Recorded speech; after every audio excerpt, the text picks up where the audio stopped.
சமீபம் பிரியமானவங்க உண்மையா சொல்றாங்க. இருந்து புர்காலாம் உள்ள இப்படி அண்ணாமலை இவங்க தமிழிசையெல்லாம் சந்திச்சாச்சு.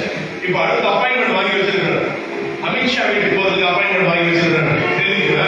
விடுறது இல்ல. நீ அதான் முதலே சொன்ன, நீ வெட்டுறானா வெட்டுட்டு நிக்கிறாங்க. ஆண்டவர் அனுமதி இல்லாம என்ன பண்ணாது, ஒரு தலையில இருக்கிற ஒரு முடி கூட விழுந்து போவான். ஆண்டவருடைய நாம மகிமைப்படுதாங்க. அடிச்சு இங்க மணிப்பூர்ல அடிச்சு நொறுக்கும் போது ஃபர்ஸ்ட் டீம் உள்ள போய் ஊழியம் செஞ்சது யாரு அப்படின்னு சொன்னா எங்க டீம். நாங்க தான் உள்ள போனோம். உள்ள போய் அங்க ஊழியத்தை செய்ய கத்த கிருபையை கொடுத்தாங்க. ஏன்னா போய் 20 லட்சம் ரூபாய் அங்க போய் செலவு பண்ணி வந்தோம். போன வருஷம் குக்கின மக்கள் நேர்த்தீசின மக்களுக்கு போய், ஆனா எங்க அம்மா அப்பா தான் அழுதாங்க.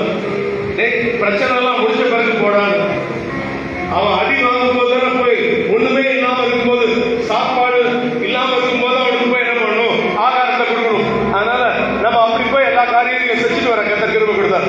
ஆண்டவர் அனுமதி இல்லாம இந்த உலகத்துல என்ன பண்ணாது, ஆண்டவர் ஒண்ணுமே நம்ம வாழ்க்கையில நடக்காது. அப்படிதான் நாங்க போய் என்ன பண்ண, மணிப்பூர்ல போய் அங்க இந்த சைட்ல குண்டு வெடிச்சுக்கிட்டு இருக்கோம். நாங்க ஒரு சின்ன குடிசை வீட்டுல அப்படி படுத்து கிடப்போம். போய் 6 நாள் இரவு அப்படிப்பட்ட குண்டு வெடிப்புகளின் மத்தியில போய் அங்க ஊழியத்தெல்லாம் செஞ்சோம். கடைசியில அந்த பாஸ்டர் அம்மா, நான் போன பாஸ்டர், அவங்க ஒரு வீட்டுல அவங்க சொன்னாங்க, உங்களுக்கு நல்ல சாப்பாடு கொடுக்கணும், கடைசியில போற நாளாவது உங்களுக்கு நல்ல சாப்பாடு கொடுக்கணும், இன்னைக்கு ஒரு சாப்பாடு கொடுக்குறேன்னு வீட்டுல இவ்வளவு பெரிய நாய் வச்சிருந்தாங்க. இன்னைக்கு இந்த நாயை அடிச்சிடுறேன்ட்டாங்க. இன்னைக்கு உங்களுக்கு மத்தியானம் ஃபுட்டு நாய் பிரியாணி செஞ்சிடுறேன்ட்டாங்க. இன்னைக்கு நான் சொன்னேன், உங்க நாய் அடிச்சிங்கன்னா நான் சாப்பிட மாட்டேமா, நீங்க எவ்வளவு அழகா இருக்குது பாருங்க. கடையில இருந்து 2 நாய் அடிச்சு கொண்டு வந்துட்டாங்க. ஸோ மத்தியானம் கீ ரைஸ் நாய் கிரேவி அடிச்சு அவ்வளவுதான். அதுலயும் சாவல. மத்தியானம் அது, ராத்திரி சுக்கா ரொட்டி நாய் சுக்கா,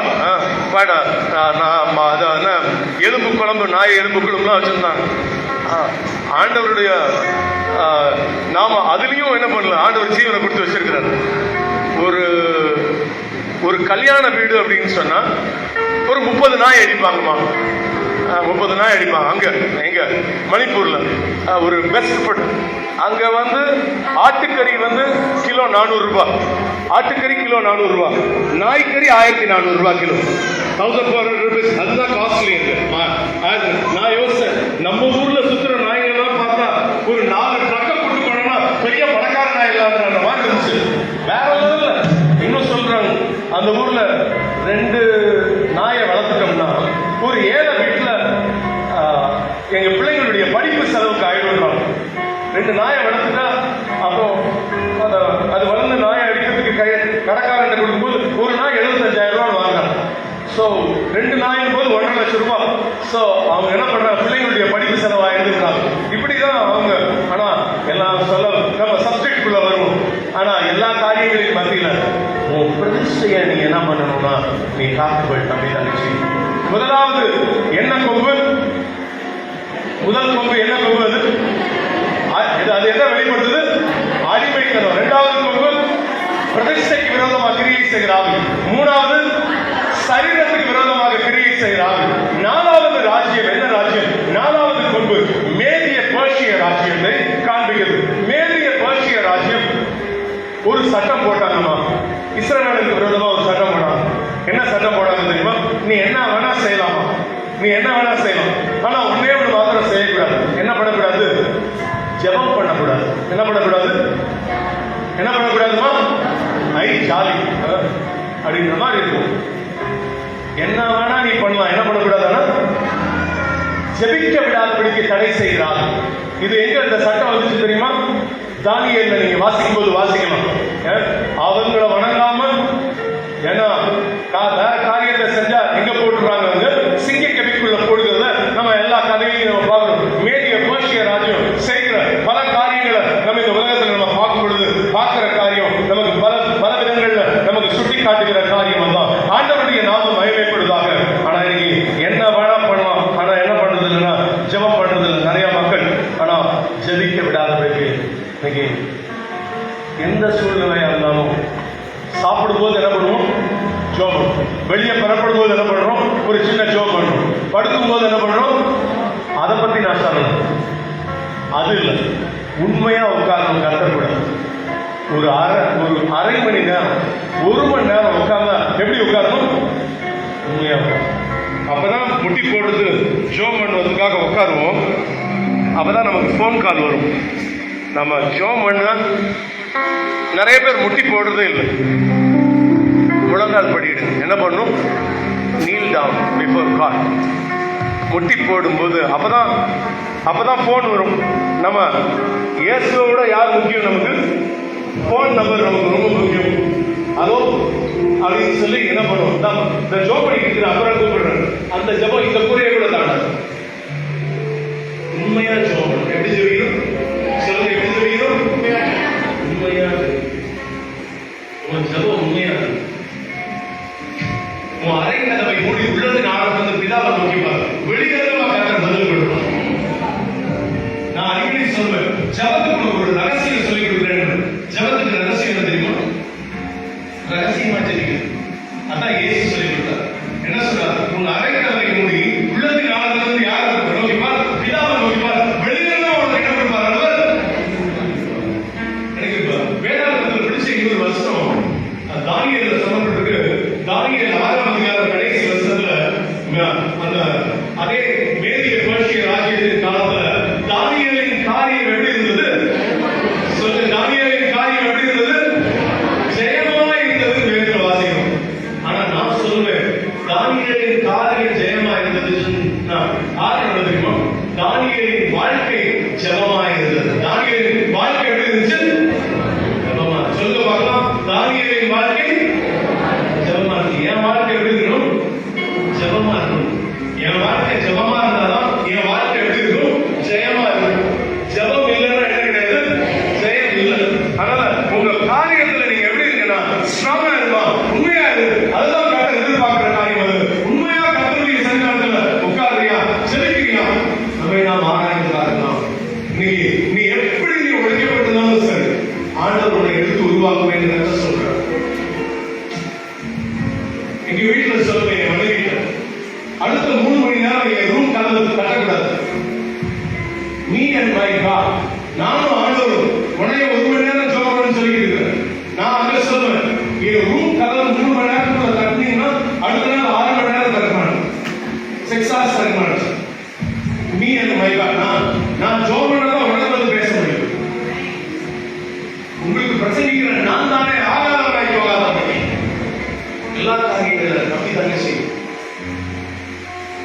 எங்க மாமனார் சொல்லுவார், பிஷப் தயானந்த் 84 வயசு. நான் சொல்லுவாங்க, 10 தடவை ஃபோன் பண்ணி எடுக்கலன்னு சொல்லுவார். உனக்கெல்லாம் எதுப்பா ஃபோன்? உன் ஃபோனை கொண்டு போய் ரோபை தன்னாளத்தில் வச்சுருவாங்க. அவர் 11வது வருஷம் எடுக்க மாட்டார். ஆனா இங்க வரதுக்கு முன்னாடி அவருக்கு முடி போட்டு ஜோம் பண்ணி தான் வந்தது. அது நான் என் ஆவிக்குரிய தகவலாக கொடுத்த மரியாதை. ஆனா கர்த்தரோடு கூட உட்கார்ந்தேன் அப்படின்னு சொன்னாங்க. ஆனா கருமையான தம்பி தங்கச்சி, உண்மையா நீ கர்த்தருடைய சரிதானத்தில் நம்மளை தாழ்த்தும் போது நீ அந்த ஆசீர்வாதத்தை நீ பெற்றுக்கொள்ளலாம். எல்லா காரியங்களில் நம்மை நாம் ஆராய்ந்து பார்க்கலாம். தெரியவானதில்ல எல்லாவற்றையும் மத்தியில நான் எப்படிப்பட்டவனா நான் வாழ்ந்து இருக்கிறேன். தனி ஜெபம் இருக்கணும். உன் வாழ்க்கை என்ன ஜெபம் இருக்கணும்? தனி ஜெபம் இருக்கணும். இப்படி கூடி ஜெபம் ஜெபம் அது இல்லை, தனி ஜெபம் உன் வாழ்க்கையில் இருக்கணும். தானியேலுக்குள்ள தனி ஜெபம் இருந்துச்சு. He is not an ordained pastor. தானியேல் கிடையாது ஒரு ordained minister of God. He is a government servant. அரசாங்க வேலை செய்கிறவர் தானியேல். அவர் டெய்லி எத்தனை தடவை ஜெபம் பண்ணணும்? சத்தமா சொல்லுங்க, எத்தனை தடவை? நீங்க நம்ம எவ்வளவு நேரம் ஜெபம் பண்ணணும்? எவ்வளவு நேரம் ஜெபிக்கணும்? ஒழுங்கா ஜெபிக்கிறோமா? எவ்வளவு நேரம் நம்ம ஜெபஜீவி எப்படி காணப்படுது? தனி ஜெபம். அவர் டெய்லி எத்தனை வேலை ஜெபிச்சாரா? 3 வேலை. நம்ம ஒரு நாள் எத்தனை தடவை சாப்பிடணும்? எத்தனை வேலை சாப்பிடணும்? 3 வேலை. ஒரு சரீரம் நல்லா இருக்கணும்னா எத்தனை தடவை சாப்பிடணும்? 3 வேலை சாப்பிடணும். சரீரம் நல்லா இருக்கணும்னா 3 வேலை சாப்பிடணும். இந்த ஆவிக்குரிய சரீரம் நல்லா இருக்கணும் அட்லீஸ்ட் எத்தனை தடவையாவது ஜெபிக்கணும். ஆனால் நம்ம அட்லீஸ்ட் ஒரு 1 மணி நேரம் உண்மையா ஜெபம் பண்ணணும். கர்த்தருடைய சன்னிதானத்தில் உட்காரு. அதுதான் உங்க வாழ்க்கையில் ஒரு பெரிய டர்னிங் பாயிண்ட் உருவாகும். ஒரு பெரிய காரியம். இன்னொரு காரியம், தானியேல் எவ்வளவு பெரிய போஸ்டுக்கு போனா கூட அவர் எப்படி ஜெபம் பண்ணாரா? முழங்கால் படிக்கிட்டு. நீ முழங்கால் படிக்கிட்டு ஜெபிக்கிறியா? நான் போன வருஷத்துல ஒரு வேர்ல்ட் ரெக்கார்ட் பண்ணேன். மத்தேயு எழுதின சுவிசேஷத்திலிருந்து இல்ல மத்தேயு எழுதின நீங்க உடனே மத்தேயு எழுதின சுவிசேஷத்திலிருந்து வெளிப்படுத்தல் வரைக்கும் ஆன்லைன்ல நீங்க பார்க்கலாம். ஐசக் டேனியல் நீங்க எல்லாம் நியூ லைஃப் செல்ஸ் சேனல்ல நீங்க போட்டு பாருங்க. அண்ணாமலைக்கு தெரியும் 19 மணி நேரம் லைவ்ல உலகாலே இருப்பார். புதிய ஏற்பாடு வாசம் வச்சு வால் ரெக்கார்ட் பண்ணிருக்காரு. அதே போல 78 மணி நேரம் நின்று உட்கார்ந்து இருக்கலாம். 3 nights and 4 days விடிய விடிய வாசிச்சு வால் ரெக்கார்ட் பண்ணிருக்காரு. 3 நாள் தூங்காம போகாம 78 மணி நேரம் இருந்துச்சா. கின்னஸ் புக்ஸ் ஆஃப் வேர்ல்ட் ரெக்கார்ட்ஸ்ல இப்படி பல வால் ரெக்கார்ட் பண்ணு. அதை பத்தி நான் சொல்றது அப்படி என் சாதனையை நீ முறியடிக்கணும். இப்ப கூட பிரதாப் சிங் ஐயா சொல்லி அவங்க சேர்த்து ஒரு வாலிப பொண்ணு, அண்ணன் நீங்க முட்டி போட்டு புதிய ஏற்பாடு வாசிங்க, நான் நின்னாலும் வாசிப்பேன்னு என் சேர்ச்ல என்ன பண்ணாங்கன்னா இப்ப வாசிச்சு முடிச்சு அவங்களுக்கு ஒரு வேர்ல்ட் ரெக்கார்ட் வாங்கினாங்க. ஆனா நீ நம்ம 72 மணி நேரம் வாசிச்ச நீ 70 மணி நேரத்துல ஆன்லைன்ல வாசிச்சு நீ சாதனை படைக்கணும்னா அதை காட்டும் சந்தோஷம் எனக்கு வேற ஒன்றும் இல்லை. என் பிள்ளைங்க வசனத்துல இருக்கிறாங்கன்ற சந்தோஷத்தை காட்டும் வேற ஒன்றும் இல்லை. நல்ல வசனத்துக்குள்ள போக போக போக கர்த்தர் நம்மளை ரூபப்படுத்துவார். அவர் ஸ்தோத்திர ஜெபம், இடைவிடாத ஜெபம், நீ உன் வாழ்க்கையில் அப்படிப்பட்ட ஜெப ஜீவியம் உன் வாழ்க்கையில் பெரிய காரியங்களை செய்யும். நீ முதலாவது காரியம் அடிமைக்கான பாவம் முதல் பொருள், இரண்டாவது உன் பிரதிஷ்டையை உடைக்கிற காரியம், மூணாவது உன் சரீரத்துக்கு விரோதமா செயல்படுகிற ஆவி, நாலாவது உன் ஜெபத்தை கெடுக்கிற ஆவி. ஆனா இன்னைக்கு கதை சொல்லுகிற காரியம் உன்னை எதிர்க்கிற சக்தி எதுவா இருந்தாலும் சரி, இன்னைக்கு ஆண்டவர் தேவ ஜனத்துக்கு விரோதமாக எழுந்தின எல்லா மனுஷனுடைய முடிவும் பயங்கரமா இருந்த வேதத்துல வாசிக்கிறோம். இன்னைக்கு உங்க வாழ்க்கையை உழைக்கிற சீர்குலைக்கிற ஆவிகள் இருந்தால் கர்த்தர் உலகாக இருப்பார். இன்னைக்கு ஒரு விடுதலையை கர்த்தர் தர போகிறார். இன்னைக்கு ஒரு இந்த அடுத்த 4 காரியங்கள் அப்படின்னு ஒரு 5 minutes நான் சொல்வதற்கு முன்பாக நான் ஆண்டவருக்கு என்னை நான் முழுமையா அர்ப்பணிக்க விரும்புகிறேன். கைகளை எடுத்து பார்க்கலாம். எனக்குள்ள சில அடிமைக்கான ஆவி இருக்கு. எனக்குள்ள என் பிரதிஷ்டையை குறைக்கிற சில ஆவிகள் இருக்குமா? ஆண்டவருடைய நாமம் பயன்படுத்தாங்க சீக்கிரமா இல்ல என் வாழ்க்கையில எப்படிப்பட்ட காரியங்கள் இருக்கு ஜெபிக்க முடியல. இன்னைக்கு ஆண்டவர் என்னை நான் அர்ப்பணிக்க விரும்புகிறேன். ஆண்டவருடைய கரம் என்னை தொடர்ந்து விரும்புகிறேன். நீங்க சில நிமிடம் கத்தி கலரை அழுத்து சொல்லி ஆண்டவர் எனக்கு வானத்தை திறங்கி விட சொல்லுவார். இன்னைக்கு ஒரு விடுதலை அவனுக்கு தரப்போகிறார். இன்னைக்கு ஒரு அபிஷேகத்தை பற்றி நம்ம கடந்து புறப்பட போதும். ஆனா அந்த 4 தொழிலாளிகளுக்கு கான்ஃபரன்ஸ் கொடுக்கறதுக்கு முன்னாடி ஒரு சிறிய ஒரு சில நிமிடம் மாத்திரம் நம்ம ஜெபிக்க போகிறோம். கர்த்தர் நம்மளோட திட்டப்படமா பேசியிருக்கிறாருன்னா அப்படி எழுதி நிற்கலாமா? ஹalleluya. Thank you Lord. ஸ்தோத்திரிக்கிறேன். Thank you Jesus. Hallelujah. ஸ்தோத்திரிக்கிறேன். நீ கண்டிப்பா எழுதிக்கணும்னு அவசியம் இல்லைமா? ஹalleluya. ஸ்தோத்திரிக்கிறோம். ஆனா ஆண்டவருடைய காலத்துல நீங்க ஒப்பு கொடுக்கபடியாக ஹalleluya. ஸ்தோத்திரிக்கிறேன். Thank you Lord. துதிக்கிறோம் துதிக்கிறோம் துதிக்கிறோம். ஹalleluya. ஹalleluya. ஹalleluya. ஸ்தோத்திரிக்கிறோம். ஒரு நிமிஷம் எல்லாம் கண்ணில் தரணும். ஒரு நிமிஷம் எல்லாரும் இப்போ நீ ஜெபிக்கிற ஜெபம் சுத்தமான ஜெபமா இருக்கும். எப்படிப்பட்ட ஜெபம்? அப்படி இருந்தா அந்த பைபிள் அப்படின்னு கேட்டீங்கன்னா அப்படி இருக்குது. ஒரு ஜெபம் எப்படிமா இருக்கணும்? சுத்தமா இருக்கும். ஒரு வருஷத்தை வாசிச்சு பாருங்க. யோபு 16:17 வாசிச்சு பாருங்க. ஒரே ஒருத்தர் நாங்கள் எடுத்து டக்குன்னு வாசிங்க. யோபு 16:17.